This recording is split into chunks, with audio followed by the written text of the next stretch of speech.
오늘은 17장에서 같이 보겠습니다. 17장 3절과 18장 2절 3절 같이 읽습니다. 곧 성령으로 나를 데리고 광야로 가니라.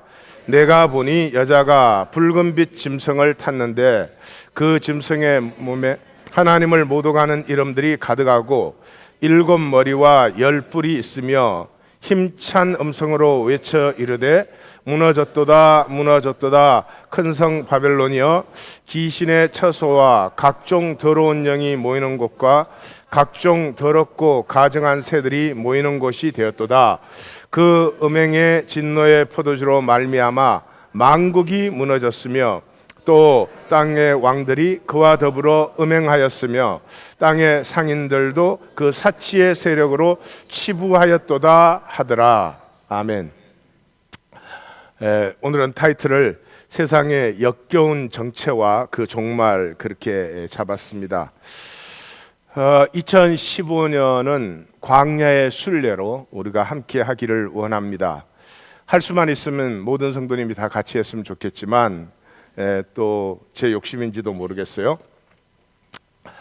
영적 전쟁의 핵심, 다시 말해서 계시록의 핵심이고 이 모든 역사의 핵심 부분에서 그렇게 말을 하죠. 그 여자가, 여기에 여자는 해를 입고 달을 신고 별을 쓴 그 교회 성도를 얘기하죠. 큰 독수리의 두 날개를 받아 광야의 자기 곳으로, 광야가, 교회는 우리의 자리가 광야입니다. 그래서 이 삶의 왕궁을 지으려고 하는 사람들은 참 안타까워요. 양쪽으로 다 못 누리는 사람들이 되니까. 광야 자기 곳으로 날아가 거기서 뱀의 낫을 피하여 한 떼와 두 떼와 반 떼를 양육받으며, 큰 독수리의 두 날개가 무엇이죠? 두 날개가 양육과 훈련을 얘기하는 것인데, 출애굽기에 보면은 나와 있어요. 이 계시록의 끈은 하나도 뭐 자기가 마음대로 적은 게 없고 성경에 이미 나온 것을 사도 요한은 전부 사용하고 있어요. 출애굽기 19장 4절에 내가 애굽 사람에게 어떻게 행하였음과 내가 어떻게 독수리 날개로 너희를 업어 내게로 인도하였음을 너희가 보았다, 이렇게 말을 하고 있죠. 이 계시록의 마지막 19장 이제 11절부터 시작해서 종말의 7사건이라고 불리는 이제 그런 것이 열리는데, 재림부터 시작해서 그 자체가 따로가 아니고 이미 앞에서 나온 것을 다시 확대해서 보여주는 거다 제가 말씀드렸죠. 요 부분에 이르르면 이제 출애굽의 완성으로 사도 요한은 모든 것을 봅니다. 하나님의 구원 역사의 시작이 이제 이렇게 완성된다 하는 걸 보여주기 위해서 출애굽적 이미지를 많이 쓰고 있습니다. 그래서 여기도 출애굽적 이미지가 써져 있어요. 이걸 신명기에서 해석을 하고 있어요. 신명기 32장 11절에 보면은 다 같이 한번 읽겠습니다. 마치 독수리가 자기의 보금자리를 어지럽게 하며 자기의 새끼 위에 너풀거리며 그의 날개를 펴서 새끼를 받으며 그의 날개 위에 그것을 엎는 것 같이. 참 옛날 글이지만 잘 표현해 줬는데 이게 무슨 말이냐 그러면, 자기 그 보금자리를 어지럽게 하며, 그러니까 독수리가 자기 보금자리를 어지럽게 한다는 말은, 새들이 이렇게 둥지를 틀 때 독수리 둥지는 굉장히 큰 가지들로 처음에 뼈대를 잡습니다. 그 위에 가시 같은 이 작은 가지들을 깔고 그 위에 이제 이 집 같은 푹신푹신한 것을 깔고 그 다음에 맨 마지막에 굉장히 보드라운 틀을 깔아가지고 그 위에 알을 놓습니다. 그게 새끼가 깨어나가지고 조금 자라나기 시작하면은 처음에는 그 푹신푹신한 틀을 다 없애버립니다. 그 다음에는 지푸라기 같은 걸 다 없애요. 그러면 이 틀도 안 난 깐난 새끼들이 그 가시 같은 나무 위에서 이것들이 살아야 돼요. 그러니까 가만히 있을 수가 없어요. 끊임없이 움직여야 됩니다. 독수리는 뼈대가 무겁기 때문에 그냥 날 수 있는 새가 아닙니다. 그리고 둥지가 어느 정도 크느냐 그러면, 독수리 둥지 보신 분 계세요? 아하, 그 구원을 어떻게 받나 그러면, 내가 이렇게 팔을 벌리면 내가 독수리 둥지 안에 쏙 들어갑니다. 독수리 둥지가 그렇게 큽니다. 저는 그 콜로라도 갔을 때 그 절벽에 붙은 그 독수리 둥지를 관광 코스 중에 하나예요. 사람들이 그거 보러 갑니다. 그런데 그렇게 커요. 그 독수리가 날개를 쫙 펴면 나보다 이게 스판이 훨씬 큽니다. 그래가지고 그 독수리 새끼들이 그 안에서 이게 가시들이니까 열로 옮겨도 절로 옮겨도 불편하니까 계속 움직이게 됩니다. 그래가지고 근육을 어느 정도 기른 다음에는 그 다음에 여기 보금자리를 어지럽게 하며 자기의 새끼 위에 너풀거리며, 그 말이 뭐냐 그러면 그 새끼들을 날개로 쳐버립니다. 바깥으로. 이 까마득한 절벽에 독수리는 집을 짓습니다. 그러니까 이게 독수리가 그냥 추락해, 이게 털도 제대로 안 난 것들이니까 그냥 추락을 해요. 그러면 막 그게 이제 살아나려고 얼마나 난리를 치겠어요. 그럼 거의 땅에 다 도착했을 때 어미가 그 밑에 가서 날개로 받습니다. 받아가지고 다시 둥지에 올려요. 이거를 수백 번을 반복해서 태풍 위로 나는 유일한 새. 이 세상의 새 중에서 태풍이 올 때 새들이 다 숨습니다. 근데 태풍이 올 때 태풍 위를 나는 새는 독수리밖에 없어요. 그것을 얘기하고 있어요. 하나님이 자기 백성을 그렇게 훈련시킨다는 거죠. 어떻습니까? 요즘 교회는 그렇게 훈련시켜 드립니까? 훈련은 그냥 삶지요. 이고 부스트 시켜가지고, 예? 그저 교회 나갈까봐 두려워가지고 삶을 범죄를 해도 말하는 교회가 없어요. 범죄를 해도 잘못하고 영적으로 이 정말 그런 건 둘째치고 범죄를 하고 있어도 교회가 그 사람에게 당신 범죄하면 안 돼요 라고 말하는 교회가 없어요. 그런 교회가 아니죠. 이게 독수리의 두 날개라는 거예요. 하박국 제일 마지막 절을 기억하십니까? 주 여호와는 나의 힘이시라 나의 발을 사슴과 같게 하사 나로 나의 높은 곳으로 다니게 하시는도다. 우리 하나님 교회는 계시가 열리고 나의 높은 곳이에요. 다른 사람보다 높은 것이 아니에요. 주 여호와는 나의 힘이시라 나의 발을 사슴과 같이 하사 나로 나의 높은 곳으로 다니게 하시는도다. 내가 살 수 있는 아름다운 삶, 내 안에 하나님이 심어 놓으신 아름다운 기상이 펼쳐지는 우리 하나님 교회가 반드시 됩니다. 반드시 됩니다. 이것을 이 독수리의 두 날개 훈련을 광야 훈련이라고 하죠. 그건 두 가지죠. 예배와 교제입니다. 예배와 교제예요. 예배가 뭐예요? 찬양과 기도예요. 요한계시록에 설교 있어요? 설교 한 번이라도 있습니까? 없어요. 예배는 찬양과 기도예요. 하나님 앞에서 찬양과 기도 속에서 성도들이 하나로 교통하기 시작하는 걸 체험하죠. 이 영적인 교통을 체험한 사람들에게서는 반드시 삶의 교통이 일어나죠. 코이노니아, 교제가 나타나죠. 그 교제 속에서만 만물이 하나님으로부터 나왔기 때문에 만물을 하나님으로 하나 되게 하시는 하나님의 역사가 세워지는 것은 그 길밖에 다른 길이 없다. 우리 한 사람 한 사람이 우수해져서 코이노니아가 이루어지는 것 아니다. 상황 따라 형편 따라 교회를 왔다 갔다 해주시는 성도님들은 대단히 감사합니다. 그 틀이 없으면 어떻게 교회를 담을 수가 있겠어요. 그러나 그릇이 되고 버림을 받을 것인지 내가 알곡이 되고 택함을 받을 것인지, 그것은 우리의 선택에 달려있는 것입니다. 사실은 계시를 전하면서 저는 상당히 두렵습니다. 계시를 받고 순종 안 하면, 계시를 받고 회개를 안 하면, 돌이키지 아니하면 그건 참 어떻게 보면 영원히 기회가 없어지는 것일 수도 있습니다. 굉장히 두려웠습니다.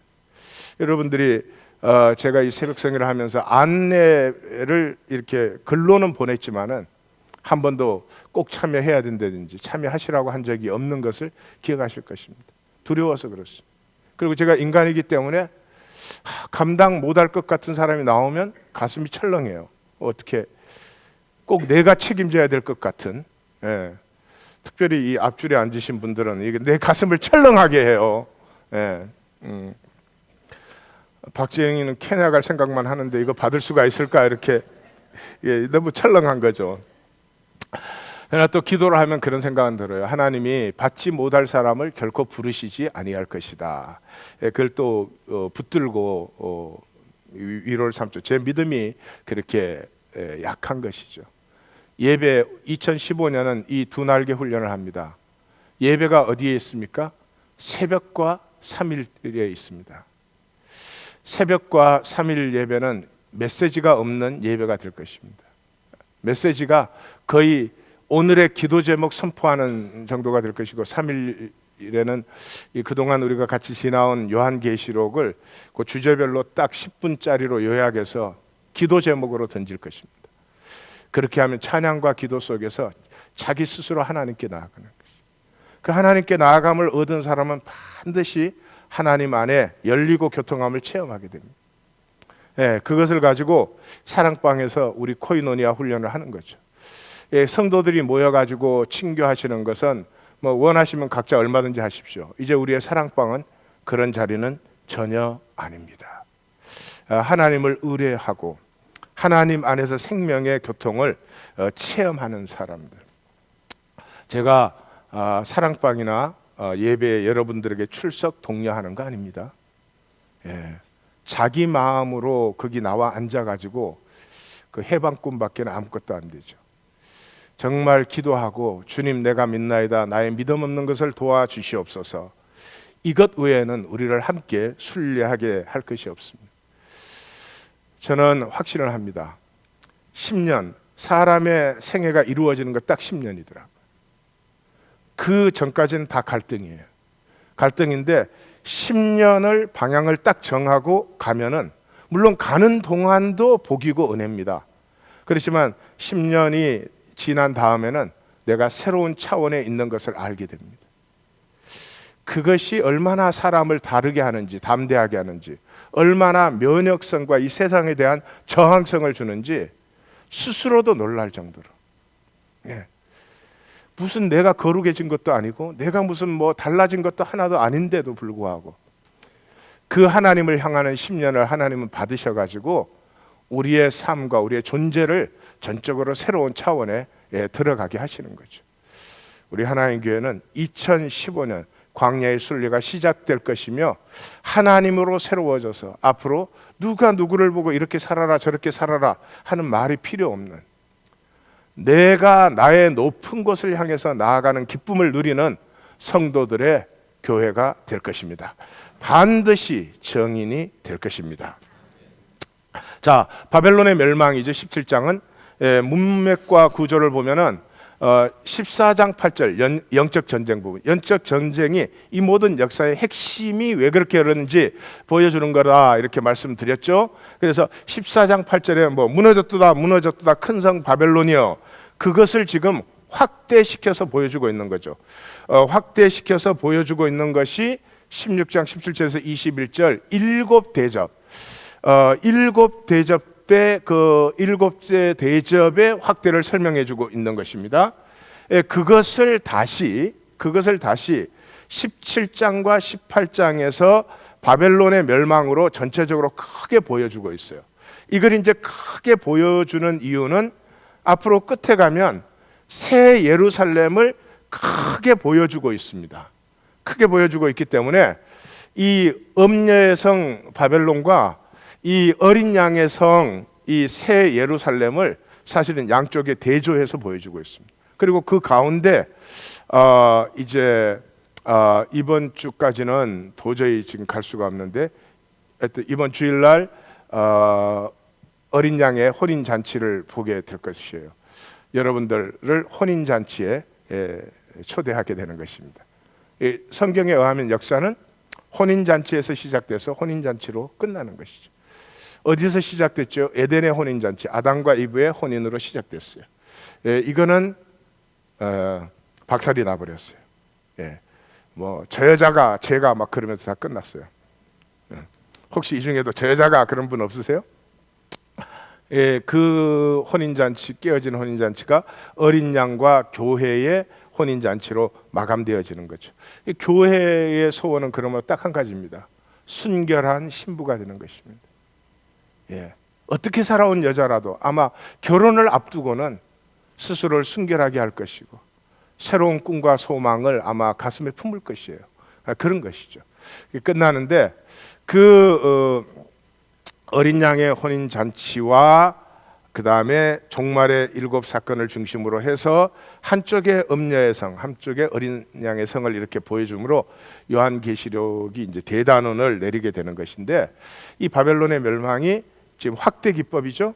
14장 8절을 일곱째 대접에서 확대시킨 것을 다시 전면적으로 확대를 시켜서 이 편지를 받는 성도들이 도대체 이 음녀가, 이 바벨론이 하는 짓거리가 뭐냐 하는 것을 우리에게 보여주고 있는 것입니다.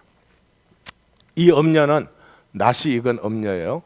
음녀라고 부르는데 일반적인 말로 하면 창녀예요. 창녀. 이 창녀는 낯이 익은 여자죠. 왜냐 그러면 7머리의 10뿔을 가지고 있습니다. 어디서 봤죠? 7머리의 10뿔? 예, 13장에서 봤어요. 13장 1절 시작할 때, 짐승 시작할 때 바로 그렇게 시작을 했으니까.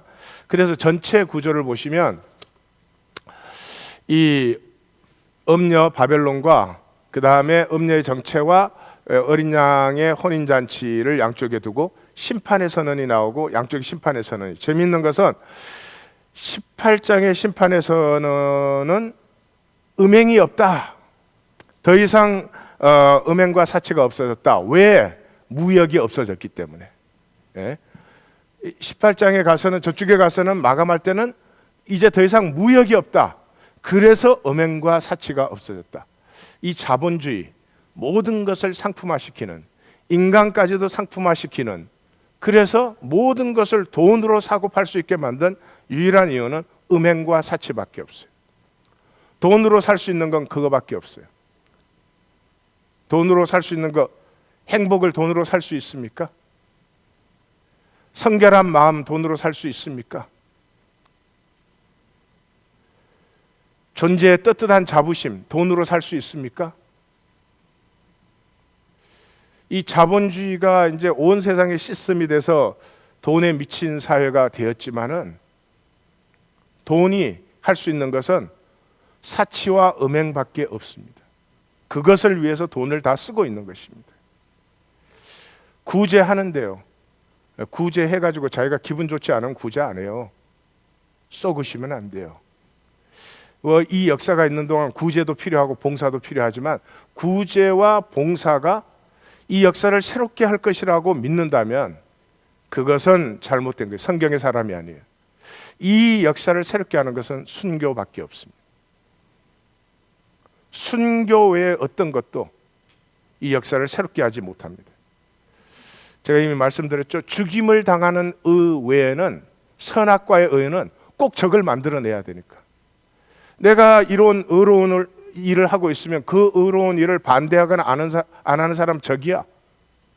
그럼 그게 또 선악과지. 그러니까 결코 새로워지지 않습니다.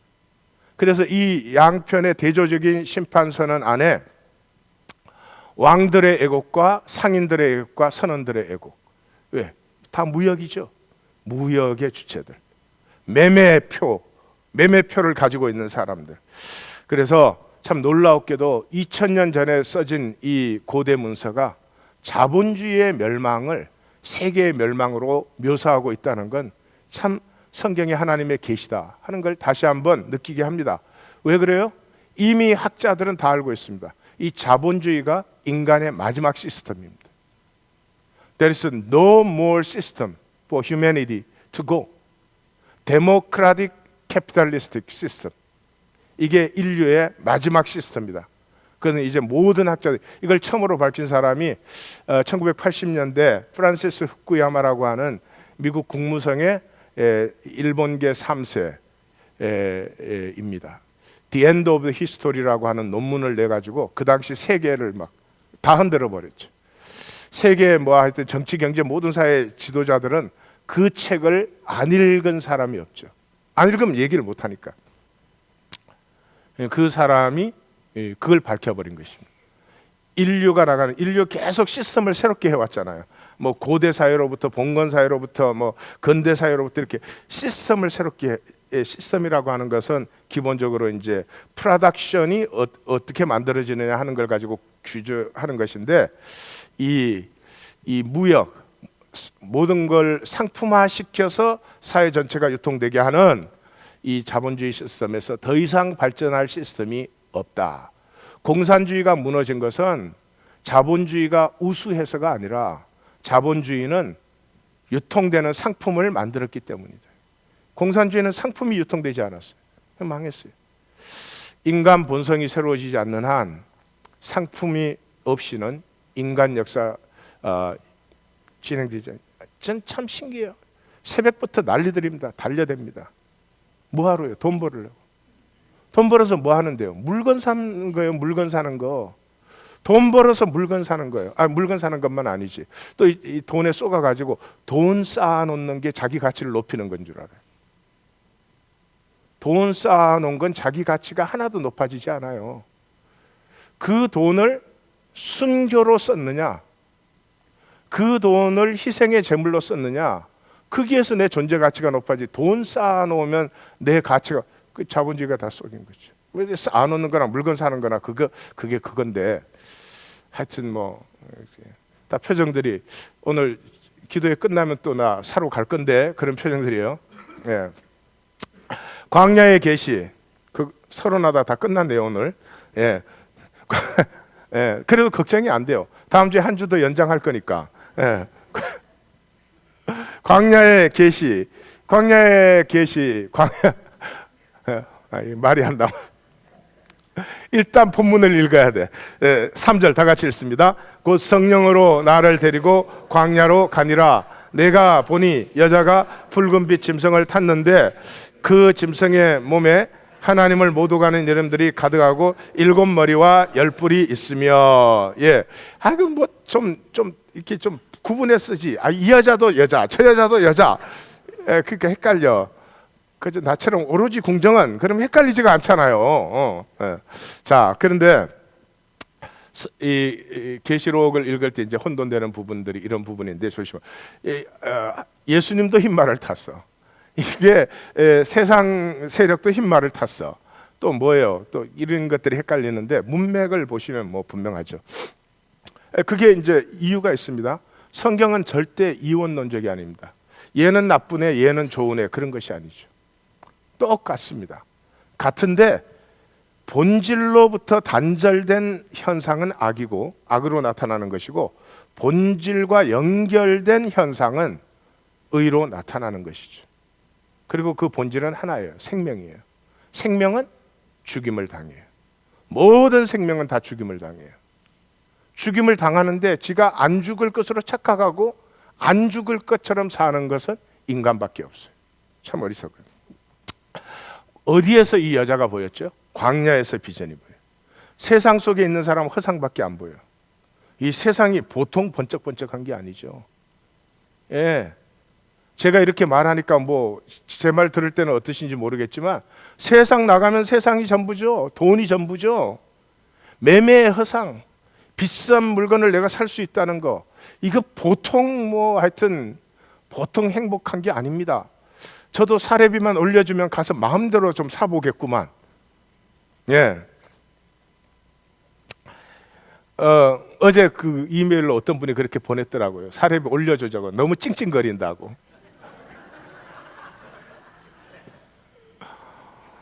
그래도 오로지 우리 이쁜 새끼들을 위해서 찡찡거려서라도 올려받아야지. 예. 제가 한 분 소개해 드릴게요. 오광봉 씨라고 하는 분이에요. 올해 82이에요. 82. 부산시 사하구 감천동에 삽니다. 왜 제가 이 동네를 소개하냐? 달동네입니다. 달동네 사시는 분이에요. 30대 초반에 공장에서 일하다가 오른손이 기계에 찍혀가지고 오른손은 손가락 2개밖에 안 남았습니다. 2개밖에 안 남았어요. 이분이 뭐 살 길이 없죠. 그 당시에 무슨 뭐 산업재해를 보상해 준 것도 아니고, 그래서 이분이 평생에 신문을 돌려가지고 먹고 살고 있습니다. 이 상한 오른팔에 신문 뭉치를 끼고 이 왼팔로 꽂고 던지는데 달인의 수준에 들어가 있습니다. 그런데 이 달동네를 신문 배달을 하니까 그 미로 같은 골목길들을 그냥 어떻게 그렇게 잘하는지 몰라요. 그러면서 이렇게 척척척 꽂아 넣는데 그 분의 집을 방송국이 찾아갔습니다. 방송국이 찾아가서 바로 얼마 전 크리스마스 특집 중에 하나였습니다. 기자들도 놀라고 모두가 깜짝 놀랐죠. 동서양의 고전으로 가득 차 있습니다. 그 판잣방이 한 달에 총 수익이 90만 원인데 20만 원을 책 사는 데 씁니다. 20만 원은 자기보다 더 가난한 사람을 돕습니다. 그리고 50만 원으로 삽니다. 한국에는 한 달에 5천만 원씩 쓰는 사람들이 수두룩하게 있지만은 하나님이 보실 때 누가 값어치 있는 사람일까요? 백화점에 가서 비싼 명품을 마음대로 움켜쥘 수 있는 사람을 하나님이 참 저 사람 값어치 있다 그렇게 볼까요? 쟤는 왜 저렇게 똥통을 들고 다니냐? 하나님 보시기엔 그렇지 않겠습니까? 그게 똥통을 들고 다니냐? 얼마나 귀하게 보이겠어요?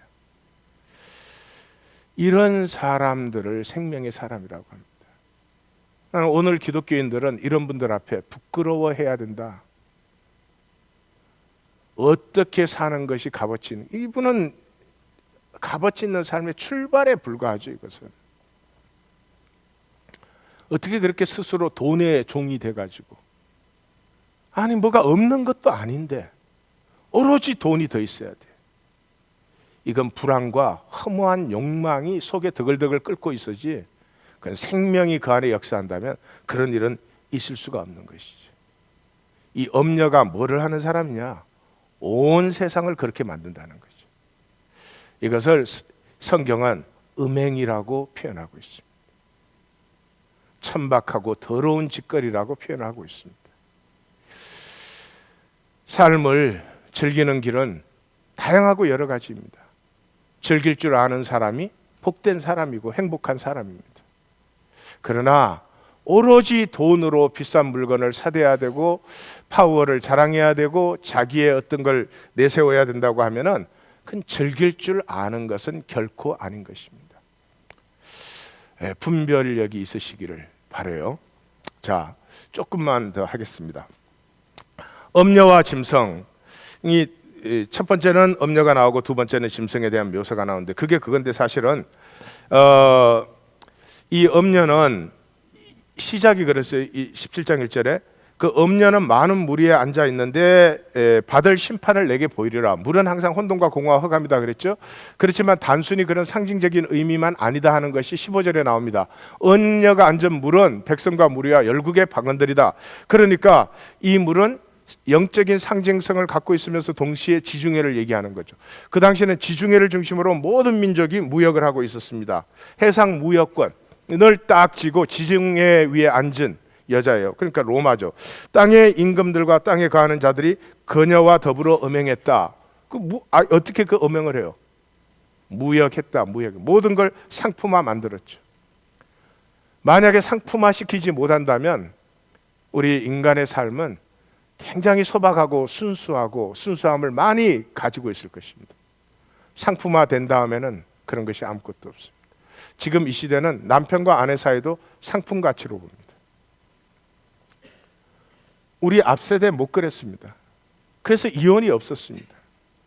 우리 앞세대처럼 살았으면 지금 세대는 다 이혼합니다. 이 엄녀는 7머리와 10뿔을 가진 짐승을 탔다. 짐승을 탔다는 말이 뭐예요? 하나다 이 말이죠. 짐승을 탔다 그러면 잘못 생각하면 여자 따로 짐승 따로 이렇게 생각해버리면 잘못이에요. 여기 이 요한이 표현하고자 하는 것은 한 뭉치다, 한 뭉치. 얘네들은 한 통속이다. 그런 거죠. 엄녀는 자줏빛과 붉은빛 옷을 입고 금과 보석 진주로 꾸미고 가증한 것과 음행에 들어 사치. 그리고 음행, 그것이 엄녀의 전부다. 엄녀의 이마에 이름이 기록되어 있는데 우리 번역은 조금 이상하게 되어 있지만 이 뜻은 원어 뜻은 그런 거예요. 엄녀의 이마에 이름이 기록되어 있는데 큰 바벨론이라 땅의 엄녀들의 가정한 것들의 음이라 하는 비밀이 이마에 적혀 있다, 그런 뜻이에요. 그 큰 바벨론 뭐 비밀 아니지. 이 교회 안의 성도들은 이미 로마를 얘기하고 있는 거예요. 이 바벨론은 귀한 자들의 용어로 여기까지 내려왔으니까 알고 있죠. 이 땅의 모든 음탕한 것들이 여기서 나오는 거예요. 음이요. 음녀가 성도들의 피와 예수의 증인들의 피에 더 이상 뭐 말할 게 없지. 이게 성도들을 핍박해요. 박해하는 자들이죠. 그리고 로마지. 음녀가 7산이에요. 이제는 더 이상 갈 데가 없지. 7산은 로마의 도시가 7 언덕 위에 세워졌으니까 7산은 짐승의 7머리라. 13장부터 7머리라는 게 그 뜻이었구나. 음녀가 짐승과 10뿔에게 미움을 당하여 망하게 되더라. 이것이 끝이에요. 미움은 결국 서로 멸망하게 돼요. 그렇죠? 독재자들 보세요. 우리 박정희 대통령도 결국은 누구한테 저 경호실장하고 중앙정보부장하고 서로 미워해가지고, 미움은 서로를 미워하게 만들어요. 그것 때문에 죽잖아요. 부부도 그런 거 아니겠어요? 서로 미워하면 결국 둘 다 죽지. 서로 미워하면서 쟤는 죽고 나는 산다라고 생각하는 건 어리석은 거죠.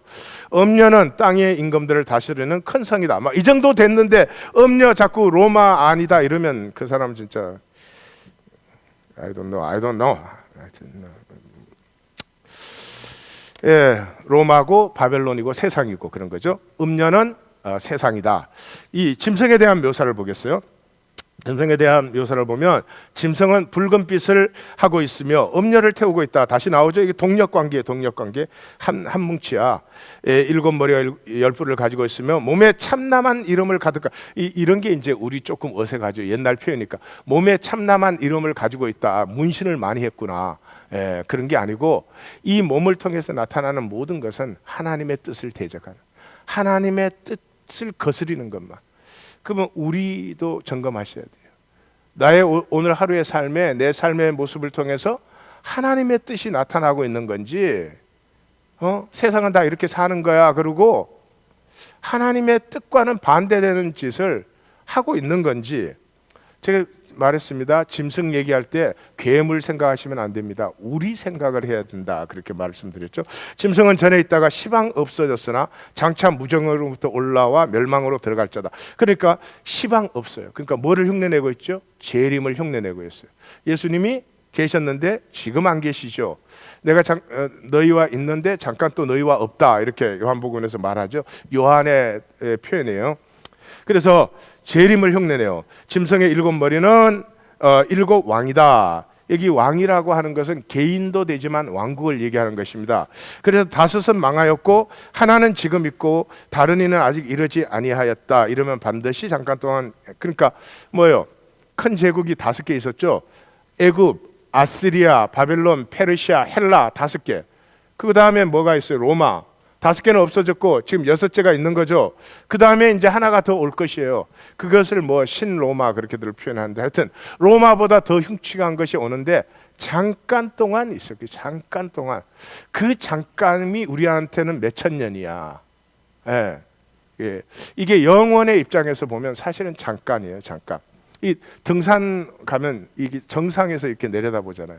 그 정상에서 내려다보면 누구든지 좀 해탈이 와요. 저 작은 속에서 우리가 지지고 볶고 사는구나. 그 해탈이 좀 온다고요. 역사도 때로는 이렇게 패스트포워드를 시켜보세요. 저는 그 이스라엘의 역사를 항상 패스트포워드를 시켜봐요. 뭐 솔로몬이 나타나가지고 반짝반짝하게 하더니 패스트포워드를 시키면 그때로부터 계속 무너져 내리다가 예루살렘 멸망으로 마감되죠. 내 인생을 좀 패스트포워드 시켜보세요. 평생에 내가 뭐를 하고 살았나. 눈앞에 확 들어오죠. 이거를 내 수준에서 생각을 하니까 똑같이 살게 되는 것이죠. 아니요, 로마 다음에 세상 세력이 또 나옵니다. 그러나 잠깐 동안이에요. 잠깐 동안이죠. 그리고 전에 있다가 시방 없어진 짐승은 8째 왕이니 7째 중에 속한 자라. 그러니까 이것은 이제 로마 황제들을 얘기하는 것이죠. 아우구스투스부터 이렇게 카운트를 해나가면 갈바, 오토, 비텔리우스 이 세 황제는 세 사람이 다 합해야 1년 남짓하게 통치를 했습니다. 대개 그 황제를 카운트할 때 늦지 않습니다. 그래서 메이저 황제들을 이렇게 카운트하면은 이 도미시안 황제가 되게 8제가 됩니다. 도미시안 황제가 8제가 돼요. 도미시안 황제 때 가장 극심한 핍박이 있었습니다. 이것을 네로의 이 핍박을 본격적으로 시작한 사람, 황제 숭배를 본격적으로 시작한 사람이 네로예요. 이 네로가 자살해서 죽었거든요. 자살해서 죽었는데 그 자살이 좀 아리까리한 자살입니다.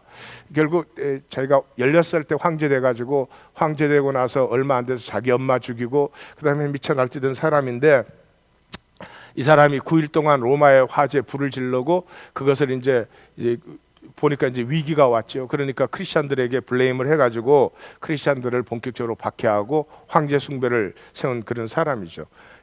그 네로가 자살을 했기 때문에 파르티아에 숨었다가 다시 온다는 전설이 그 당시에 있었습니다. 실제로 파르티아에 자기가 네로라고 하고 돌아다니는 미친 사람이 있어가지고 파르티아가 로마를 보고 와서 데리고 가라, 골치 아파 죽겠다, 그런 실제 사건도 있었습니다. 그래서 이 8째 도미시안이 네로가 다시 나타난 거다, 그러한 핍박의 황제다, 뭐 그런 뜻이에요. 그 다음에 10뿔은 10왕이라 아직 나라를 얻지 못하였으니, 그게 무슨 말이에요? 아직 왕들이 더 일어서요. 더 일어섭니다. 그런데 다만 짐승으로 더불어 임금처럼 권세를 일시 동안, 다 이거 잠깐 지나가는 것들인데 10뿔들은 자기의 능력과 권세를 짐승에게 줄 것이다. 이제 더 이상 역사와 그 백성과 이 생명의 아름다움을 섬기는 그런 왕들은 일어서지 않는다는 거죠. 전부 짐승의 권세를 가지고 어떻게 하면 세력을 확장하고 어떻게 하면 더 큰 땅을 차지하고 더 많은 백성들을 억누르고 그런 것밖에 없는 것이죠. 역사가 갈수록 더 환난이니까 짐승과 10뿔은 어린 양으로 더불어 싸우지만 패하게 돼요. 반드시. 근데 여기에 이 기절에서 부르심을 받고 택하심을 받은 진실한 자들이 이긴다. 부르심을 받고 택하심을 받은 자들이 어떻게 사는 사람들이에요? 어떻게 사는 사람들이에요? 진실한 사람들이에요. 진실함이 뭐예요? 자기 자신으로 살 수 있는 사람들이죠. 자기 자신으로 살 수 있는 사람들은 반드시 은혜 안에 있는 사람들이에요. 짐승과 10뿔은 엄녀를 미워하여 여기서도 또 마지막에 채우는 자기네들끼리 싸워서 멸망이 된다, 이렇게 나옵니다. 자, 엄녀와 짐승과 바벨론은 전부 이 글에서는 로마를 얘기하는 것이고 세상 권세를 얘기하는 것이죠. 그래서 로마의 정치 군사력을 얘기하는 것이 이 엄녀이죠. 그래서 13장의 바다 짐승의 모습이고, 로마의 경제 권력을 얘기하는 것이 17장의 바벨론 성의 모습들입니다. 그것이 구약에 적어놓은 부분들을 인용한 것이에요. 그래서 로마 제국은 지상 모든 악의 제국의 정점이 로마입니다. 우리 그 시오노 나나미 같은 사람들은 로마를 이제 굉장히 뭐 이렇게 아름답게 표현을 하기도 했지만, 선악과에서 보면 그렇죠. 선악과에서 보면은 로마가 이룬 것도 많고 참 놀라운 것도 많죠. 그런데 생명나무의 관점에서 보면 이렇게 문명을 발전시켜 나가는데 악과 허무만 깊어져요. 문명을 분명히 발전시켜 나가요. 그런데 실제로는 본질을 보면 악과 허무만 깊어지는 것이죠. 교육을 생각해 보십시오. 교육이 얼마나 발전되었습니까? 중세 교육에 비하면 지금 교육이 얼마나 발전되었습니까? 근데 그 교육이 무엇을 이루었습니까? 인간의 상품화. 인간의 상품화. 내가 얼마짜리냐? 중학교 졸업할 때 결정돼요. 그리고 그 자리에서 한 발자국도 자기가 벗어날 수 있다고 생각하지 않습니다. 그리고 소득이 높아지느냐 낮아지느냐, 물론 그것도 물론 관심일 수 있지만 아까 제가 말씀드린 바와 같이 그 소득이 자기 가치를 결정한다고 생각해요. 그게 종이 되어버려요. 그 소득으로 얼마든지 가치 있는 삶을 살 수 있는데 그 소득으로는 자기 가치는 그거밖에 안 된다는 데 사로잡혀 버려요. 그래서 소득 자체가 문제가 아니라 소득이 작다고 가치가 전락되고 상실된 그런 삶을 살아가게 만드는 것이죠. 이 가치의 전락은 모든 부분에서 일어났죠. 제가 이미 말씀드렸지만 결혼의 가치 전락은, 결혼은 이제 더 이상 결혼이 아닙니다. 매매가 되었습니다. 모든 것이 매매가 되어버렸습니다. 자식을 낳은 부모가 막 광분하고 있습니다. 자기 자식을 비싼 상품으로 만들려고 광분을 해가지고 그 자식이 평생에 자기는 얼마짜리라는 정죄에 억눌려 살게 만들어버리는 것이 생명의 기상이에요. 로마는, 전 세계 문화, 로마는 모든 것을 발전시켜 나가고 있는데, 분명히 발전시켜 나가고 있는데 사실은 모든 가치를 전락시키는 엄려의 역사를 일으키고 있는 것입니다. 어린 양의 가치, 일찍이 죽임 당하신 어린 양의 가치를 살 수 있으시기를 정말 주님의 이름으로 축원합니다. 기도하십시다.